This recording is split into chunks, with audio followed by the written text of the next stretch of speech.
विश्व के कोने कोने में बसने वाले मेरे प्रिय शिष्यों और YouTube के माध्यम से हमें सुनने वाले सज्जन और सन्नारियों, आप सबने काफ़ी प्रार्थना की और आज हम कुछ बातें लेकर आपके समक्ष प्रस्तुत हो रहे हैं।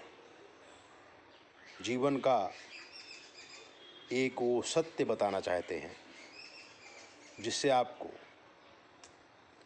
भगवान के प्रति श्रद्धा होगी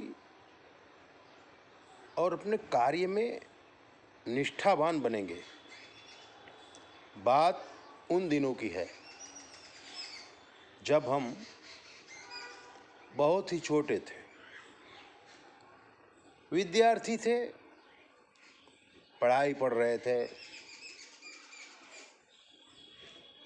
उसी समय जो हमारे गुरुजी थे, उन्होंने हम 3 विद्यार्थियों को रायपुर छत्तीसगढ़ जाने के लिए कहा। बात ऐसी थी कि छत्तीसगढ़ में एक छोटा सा रजवाड़ा था। वो रजवाड़ा क्षत्रियों का नहीं था। वहाँ के राजा साहेब दुबे जी थे। दुबे जी के पूर्वजों को ही किसी राजा ने प्रसन्न हो करके राजगद्दी दी थी। राजकाज तो चला गया था, लेकिन दुबे जी की कार्यकुशलता, पब्लिक साथ प्रेम और अपना कारोबार चलाने की क्षमता बहुत ज़्यादा थी। उन्होंने उसी आन बान और शान के साथ अपना राज चलाते थे। राजा साहब ने 3 शादियां की थी, एक भी बच्चा नहीं हुआ। तब दुबे जी ने अपने कुल पुरोहित से प्रश्न किया था,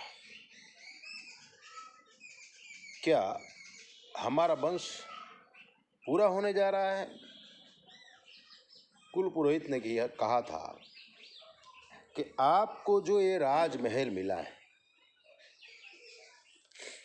और ये आपको वारसाई में जो मिला है वो है तो क्षत्रियों का। वंश नाश हो रहा था, इसलिए आपको ये सारी संपत्ति दान करके और लोग विदेश चले गए। आज उनका आता पता नहीं है।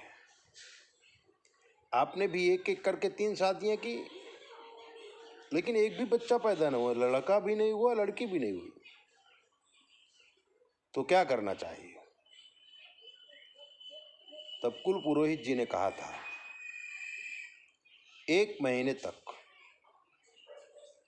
101 पंडित इस मंत्र का अनुष्ठान करें, ब्रह्मचर्य पालन करें, महल में ही रहें और सुबह से शाम तक समयोचित जो विधियां हैं वो विधि आचार्य के अंडर में रहकर पंडित लोग करें। दुबे जी ने बात मान ली थी और उन्होंने कुल पुरोहित को यही कार्य सौंपा था, कैसे पंडित लाना है, क्या व्यवस्था करनी है, तो सब आप करिए।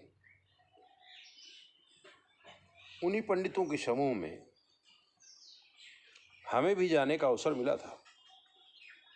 1 महीने तक वहीं रहना था, वहीं खाना था और महीने बाद ही यज्ञ की पूर्णाहुति करके हमें घर आना था।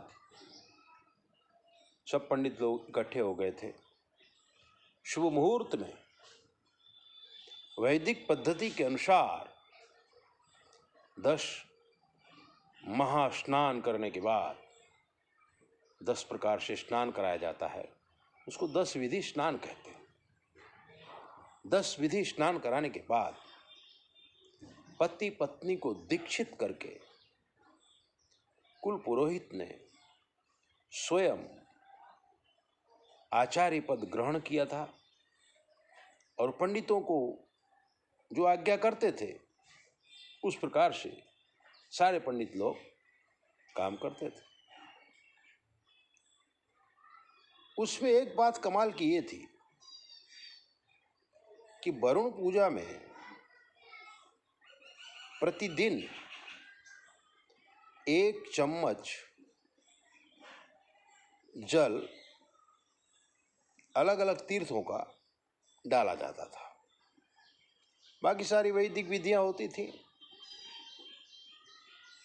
यज्ञ की पूर्णाहुति हुई, आकाश से बरसात हुई, ब्राह्मणों ने जो वैदिक उच्चारण किया वो अलौकिक था। ऐसा लगता था कि पूर्वज जो ऋषि लोग हैं वो लोग ये मंत्रोच्चारण कर रहे हैं। बड़ा दिव्य अनुभव था। वो जल उनको लास्ट में पति पत्नी को पिलाया गया था और उसी जल से आशीर्वाद देते हुए उनके सर पे वो जल छिड़का गया था। आश्चर्य की बात है, दोनों जो पति पत्नी थे, 3 पत्नी थी, 1 राजा था। चारों जब अभिषेक हो रहा था तो उनके शरीर से अजीब प्रकार की तरंगें उठ रही थी, तेज उठ रहा था। वो हमने देखा था।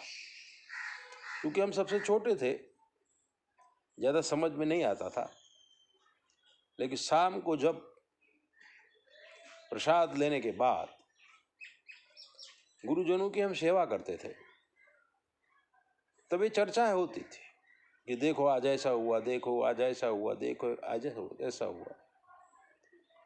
तब हमारे दिमाग में बैठा था मंत्रों में कितनी शक्ति है, लेकिन वो शक्ति आई कहां से? जो दिव्य ब्राह्मण है और उनके अंदर जो ब्रह्म तत्व है और वो जो मंत्रों का उच्चारण करते हैं उसके अंदर जो लय पैदा होती है, वो लय ही तो नाद ब्रह्म है। इस दुनिया में, सृष्टि में चारों तरफ नाद उठता रहता है। हमें बहुत उत्सुकता थी, कोई ज्यादा ज्ञान था नहीं। 3 शादी करने के बाद लड़का नहीं हुआ और पंडित जी पूजा करा रहे हैं। दुबे जी ने काफी खर्चा भी किया था राजा ने। लड़का होगा कि नहीं होगा, ये मुझे शंका रहा करती थी। लेकिन कार्यक्रम पूरा करने के बाद, अच्छी तरह से दान दक्षिणा लेने के बाद हम अपने गुरुकुल में आ गए थे और अपने कार्य में लग गए थे।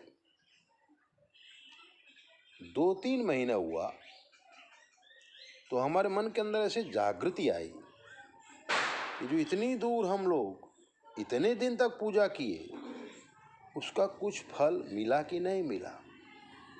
तभी राजा साहब दुबे जी के हाथ से लिखा हुआ एक लेटर हमारे गुरुकुल में आया था। उन्होंने पूर्व विधि की पूरा उल्लेख किया था और तीनों रानी गर्भवती हैं ऐसा भी कहा था। हमें तो आश्चर्य हुआ ही था, लेकिन तीनों रानियां गर्भवती हुई, ये एक आश्चर्य जरूर था। हमने गुरुजी से पूछा था गुरुजी ने समझाया था कि दुनिया मंत्रों से चलती है। मंत्र आधीन देवता और मंत्र ब्राह्मण अधीन है। इसलिए ब्राह्मण के मुख से जब मंत्र निकलता है, पीढ़ियों का तप उनके जीवन में होता है और वो कार्य सफल होता है। अंततोगत्वा समाचार मिला था, 2 रानियों को बेटा हुआ था, 1 रानी को बेटी हुई थी। अच्छा वंश चला था और सब लोग राजकाज इधर उधर हो गया, विदेश में जाके रहने लगे, बड़े व्यापारी बन गए। जब अस्तित्व राजा का ही नहीं रहा तो दान में मिली हुई संपत्ति ब्राह्मण राजा कैसे बनेगा? ऐसी दिव्य बातें जानने के लिए आप हमारे चैनल को सब्सक्राइब करो, लाइक करो, और अगर आपके जीवन में कोई कष्ट है हमसे पूछ लो, शास्त्र के मत के अनुसार हम आपको जवाब देंगे, वो भी बिल्कुल फ्री। 9825200108। जय बोले, अपना ध्यान रखिएगा।